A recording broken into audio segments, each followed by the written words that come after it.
کائنات کی وسعتوں اور آخری حدود تک پہنچنے کی جستجو میں مصروف انسان آج تک نظام کائنات کے بارے میں طرح طرح کے مفروضے اور نظریے قائم کرتا اور پھر وقت کے ساتھ انہیں تبدیل کرتا آیا ہے۔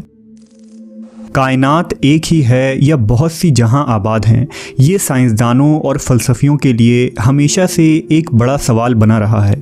اس حوالے سے قرآن مجید میں واضح اشارے موجود ہیں جن سے یہ معلوم ہوتا ہے کہ دنیا صرف یہی نہیں جس میں ہم رہتے ہیں، بلکہ زمان و مکان کی اور بھی دنیا آباد ہیں۔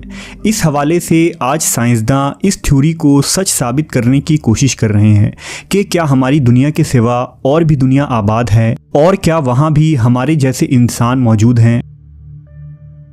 اللہ نے اس سوال کا جواب دیتے ہوئے اپنے مقدس کتاب میں فرمایا، اللہ وہ ہے جس نے 7 آسمان پیدا کیے اور ان کے مانند زمینیں بھی، ان کے درمیان حکم نازل ہوتا ہے تاکہ تم جان لو کہ بے شک اللہ ہر چیز پر قدرت رکھنے والا ہے۔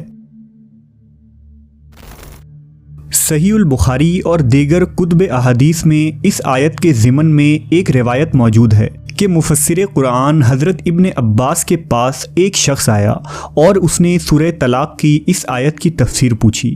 حضرت ابن عباس خاموش رہے۔ اس شخص نے دوبارہ اصرار کیا اور پوچھا کہ آپ اس کی وضاحت کرنے سے گریز کیوں کر رہے ہیں؟ اس پر حضرت ابن عباس نے کہا کہ 7 زمینوں سے مراد ہماری ہی زمین جیسی 7 اور زمینیں ہیں۔ ہر زمین پر ہمارے پیغمبر محمد صلی اللہ علیہ وسلم کی طرح ایک رسول آئے ہیں۔ حضرت آدم کی طرح وہاں بھی آدم، نوح کی طرح ان زمینوں پر بھی نوح، اسی طرح ابراہیم، موسیٰ اور عیسیٰ علیہ السلام کی طرح وہاں بھی نبی مابعوث ہوئے۔ یہ وہ سوال تھا جو آج سے 1400 سال پہلے حضرت ابن عباس سے قرآن کی اس آیت کی تفسیر کے بارے میں پوچھا گیا تھا۔ آج سائنسداں اس سوال کا جواب سائنسی طریقے سے دریافت کرنے کے لیے سر جوڑ کر بیٹھے ہیں۔ ڈاکٹر موریس بوکائے کی کتاب اسلام، بائبل اور سائنس میں انہوں نے لکھا ہے کہ ان کی تحقیق کے مطابق قرآن مجید میں 7 کا عدد کثرت سے استعمال کیا گیا ہے، جیسا کہ یونانی اور رومی بھی 7 کے عدد کو اپنے روحانی اور مذہبی علوم میں کثرت سے ذکر کیا کرتے تھے۔ لہٰذا ممکن ہے کہ 7 زمینوں سے مراد یہ ہو کہ ہماری زمین کی طرح ہی اور بہت سی زمینیں کائنات میں موجود ہوں، گو انسان کی ان تک رسائی نہیں۔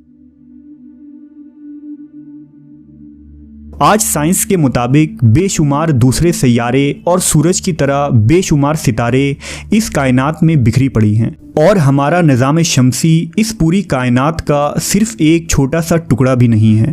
دراصل ساحل سمندر میں ریت کے ذرات کم ہیں، مگر کائنات میں پلانٹس، سیارے اور سورج وغیرہ اس سے کئی زیادہ ہیں۔ لیکن قرآن مجید کی اس آیت کی بات کریں تو علماء کے درمیان مختلف نظریات اور آراء پائی جاتی ہیں۔ کچھ علماء کا خیال ہے کہ اس سے مراد 7 مختلف زمین اور آسمان ہیں، جبکہ کچھ کی رائے یہ ہے کہ 7 کائنات ایک دوسرے کی ہم شکل ہیں، یعنی اگر زید نامی ایک آدمی اس زمین پر موجود ہے تو وہ مزید 6 زمینوں پر بھی موجود ہوگا۔ صوفیہ کرام کے یہاں بھی 7 زمینوں اور آسمانوں اور 7 آدم و حوا کا تصور ملتا ہے۔ لہذا مشہور صوفی بزرگ شیخ ابن عربی کے متعلق ایک مشہور واقعہ نقل ہوا ہے۔ شیخ ابن عربی فرماتے ہیں کہ میں نے ایک مرتبہ ایک ایسی قوم کے ساتھ بیت اللہ کا طواف کیا کہ جن کو میں نہیں جانتا تھا۔ ان میں سے ایک نے مجھ سے کہا کہ کیا تم مجھے جانتے ہو؟ میں نے کہا کہ نہیں۔ اس نے کہا کہ میں تمہارے سب سے اولین آباء و اجداد میں سے ہوں۔ میں نے پوچھا تمہیں مرے ہوئے کتنا عرصہ گزر چکا ہے؟ اس نے کہا 40,000 سال سے کچھ زیادہ۔ میں نے کہا آدم علیہ السلام کو تو اتنا زمانہ نہیں گزرا۔